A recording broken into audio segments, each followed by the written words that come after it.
Bonjour, nous allons aujourd'hui voir comment retrouver la troisième loi de Kepler à partir de l'expression de la période que nous avons déterminée dans la capsule précédente. Tout d'abord, nous allons voir la troisième loi de Kepler très rapidement. La troisième loi de Kepler nous indique que le carré de la période de la révolution t d'une planète est proportionnel au cube de la longueur a du demi-grand axe de son orbite. C'est-à-dire que t carré, la période au carré, divisé par a au cube, le demi-grand axe, sera une constante. Nous allons nous intéresser à cette loi dans le cadre d'un mouvement circulaire. Dans cette capsule, bien sûr, vous pourrez être confronté à cette loi dans des exercices sur des mouvements elliptiques. Sur un mouvement circulaire, comme nous nous sommes intéressés précédemment, on pourra réécrire cette loi comme la période P de la planète ici au carré, divisée par la distance Soleil-planète au cube, sera une constante. Notre objectif dans cette capsule sera de retrouver cette loi à partir de l'expression Tp que nous avons déterminée dans la capsule précédente. Dans la capsule précédente, nous avions déterminé que la période de la planète, c'était égal à 2π racine de d cube divisé par gms.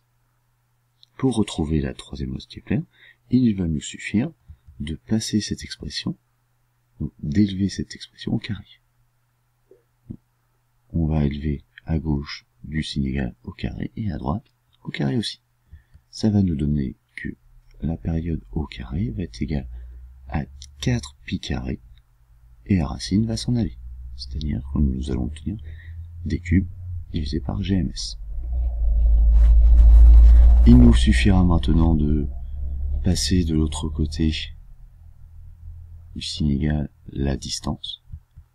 On obtient t carré sur d cubes, c'est-à-dire la troisième loi de Kepler. De l'autre côté du signe égal, on trouve 4π carré gms. On constate que 4π carré est une constante, g est la constante universelle, et la masse du Soleil peut être considérée constante. C'est-à-dire que le membre de droite est une constante. On retrouve bien la troisième loi de Kepler. Pour comprendre cette loi, ce qu'il faut bien comprendre, c'est que le membre ici de droite, 4π carré sur gms, ne dépend que du Soleil. Il ne dépend que de la masse du Soleil, c'est-à-dire de l'astre attracteur. Cette constante sera donc valable pour tous les objets qui tournent autour du Soleil. 4π carré divisé par gms sera forcément la constante du Soleil. On pourra donc écrire cette constante pour toutes les planètes qui tournent autour du Soleil. Par exemple pour la Terre, on aura t carré sur a cube sera k Soleil, tout comme t carré Mars sur a cube Mars sera aussi k Soleil. C'est-à-dire que maintenant, connaissant par exemple t carré, donc la période de rotation de la Terre, c'est-à-dire un an, le rayon orbital